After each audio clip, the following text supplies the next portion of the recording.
정말 그 뱃속까지 알아볼 정도. 그러니까 박종규와 더불어 그러니까 인연을 맺은 순서대로 하면은요. 그러니까 박종규, 김종필, 윤필용이에요. 박종규는 박정희의 당번병 출신이고, 박정희가 그 소령 땐가부터 만나서 그 당번병이었고, 김종필은 그렇게 이제 그 육군정보 정보국의 문관으로 있을 때 김종필이가 배속을 받아서 거기에 이제 합류했으니까 박정규보다 조금 늦게 인연을 맺었고, 그런데 조카 사이가 됐고, 윤필용이는 이제 현역으로 완전히 복귀해서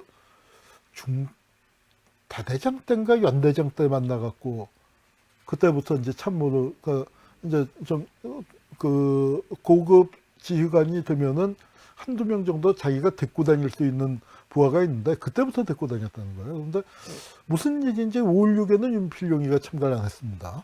6.48기인데. 6.48기라서 5.16 이른바 혁명 주체는 아닌데, 워낙 박정희하고의 개인적인 관계가 깊다 보니까 최고회의 뭐 의장 비서실장, 뭐 그다음에 방첩대장, 그 수경사령관, 그건 요직에 있었던 인물이죠. 그리고 박정희가 군대를 윤필용을 통해서 관리를 시켰어요. 그러니까 뭐 세도가 막강했는데, 이제 박정희하고 딱 그 인사하는데 이제 육군소장이지만 박정희가 제일 가까운 관계.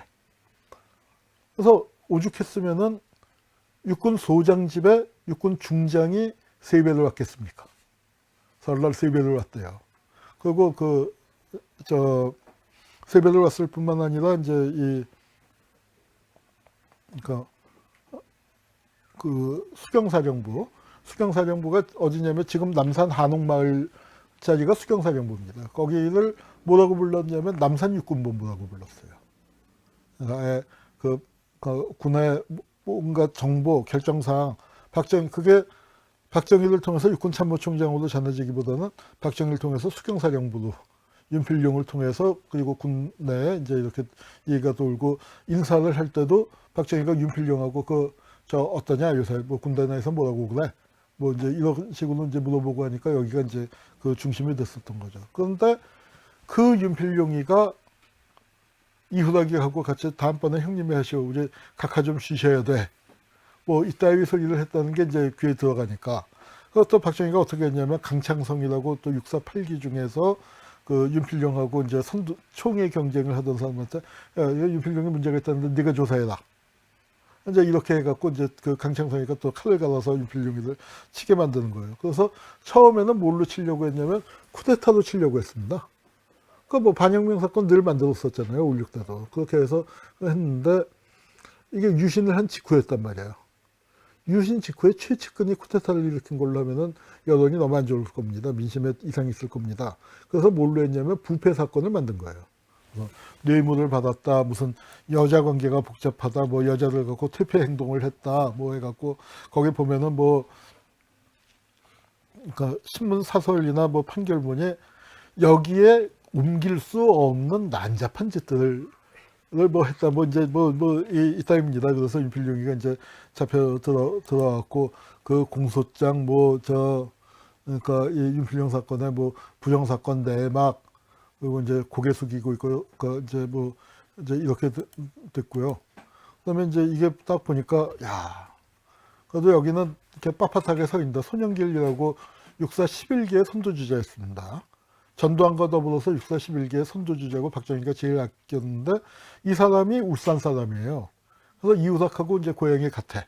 그래서 연결됐는데, 이 윤필용이는 지금 이제 이미 내 몸에서 권력이 빠져나갔구나. 그래서 권력이 빠져나가서 이 바람 빠진 상태가 돼서 이렇게 이제 모든 것을 체념한 듯한 그런 표정이 됐습니다. 그래서 그러니까 결국 징역 15년형을 받았고요. 그래서 받았습니다. 그 박정희 시대에 왜 남산 부활절 내란음모 사건이라는 게 있죠. 이게 사실은 아무것도 아닌 사건인데, 부활절 예비할 때 유인물을 뿌리려고 하다가 제대로 뿌리지도 못한 거예요. 10만 명이 한꺼번에 내려가니까 뭐 몇 장 나눠주다가 그냥 그 할머니들 속에 묻혀버리는 사건인데, 윤필용 사건 때문에 커졌습니다. 거기에 뭐냐면 그 기도 그 만든 유인물 중에 그 권력 내부에 이상한 움직임이 있다.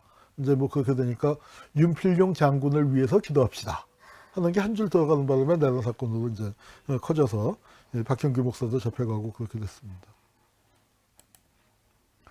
윤필용이는 누구하고 경쟁 관계였냐면 김재규하고 경쟁 관계예요.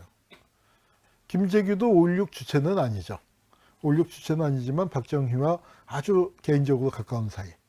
그러니까 그래서 그 나이는 육사 기수로 따지면은 윤필용이는 8기고 김재규는 2기예요. 그러니까 까마득한 선배지만 그 당시에 이제 뭐 이 촘촘하게 들어갔기 때문에 나이는 김재규가 1살 많습니다. 김재규하고 박정희는 육사는 동기지만 9살 차이예요. 나이 차이가 많이 나는데 그래서 이제 그 둘을 다 박정희가 동생처럼 그 이뻐하니까 또 박정희에 대해서 충성 경쟁이 벌어지고 수경사와 그때 이제 저 윤필용이가 이때는 방첩부대장과 육관구 사령관이었고 그 윤필용이가 수경사령관이 되고 저 김재규가 방첩부대장이 되면서 그의 보안사가 됩니다.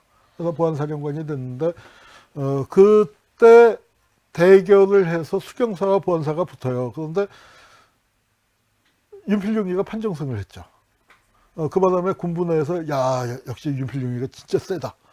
그 이제 그런 그 얘기가 나왔었고요.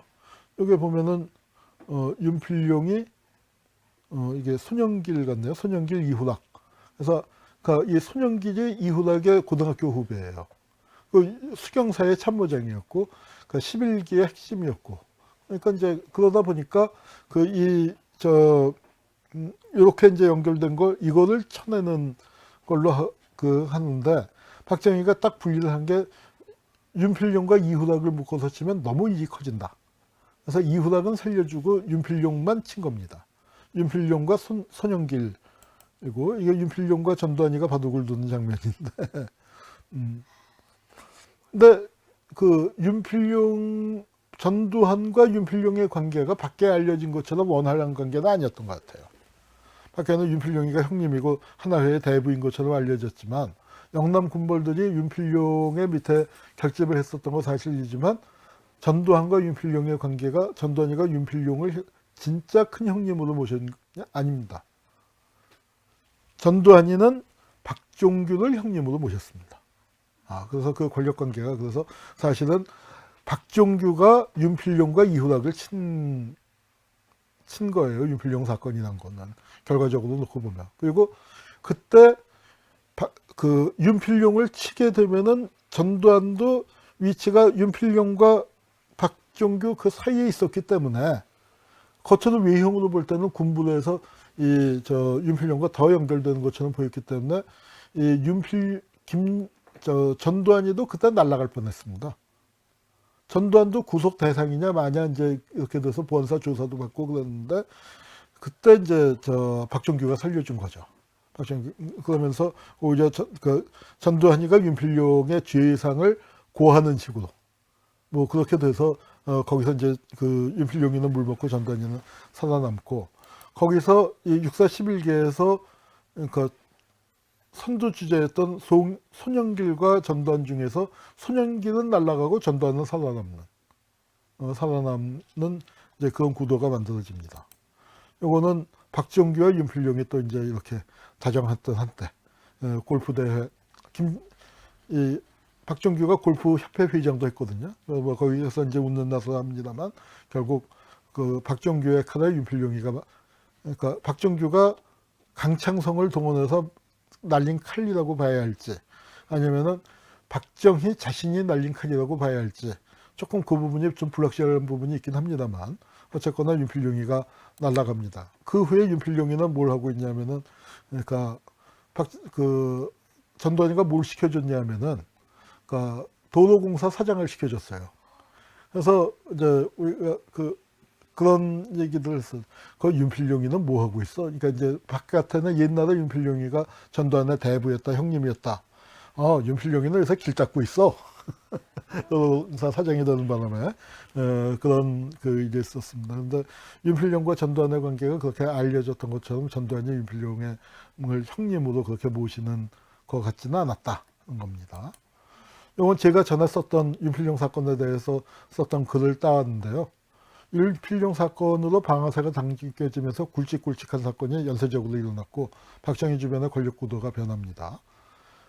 비서실장이었던 김정념을 제외하고는 핵심 측근들이 다 소용돌이에 빠졌어요. 윤필룡은 감옥으로 갔고 김형욱은 윤필룡이가 잡혀가자마자 대만의 명예박사 받는다고 나가더니 거기서 튀어버린 거예요. 윤필룡이 칼 맞는 거 보고 야 이거 나도 이따가 이제 안 되겠구나 했고, 이훈학은 윤필룡 사건으로 이제 이훈학이를 형님으로 모신다 했고, 아, 형님이 하십시오 그 얘기를 들었을 때 자네 무슨 망발이야 이렇게 안 하고 허허허 그 아이고 뭐 그러니까 그냥 그렇게 술 먹은 게 됐잖아요 이훈학이는.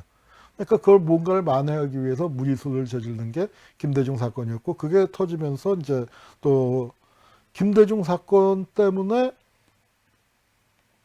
그 문세광이 유경수 여사를 이제 박정희를 저격하게 됐고, 그 와중에 유경수 여사가 세상을 떠났단 말이에요.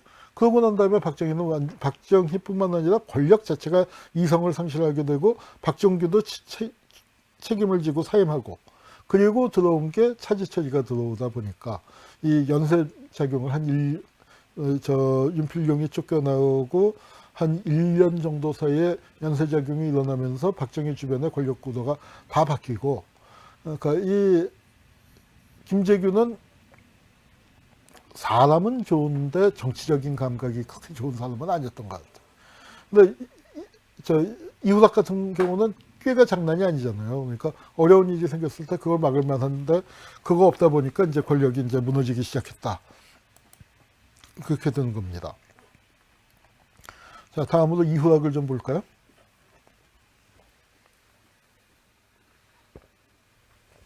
이훈학은 별명이 제갈조조네요.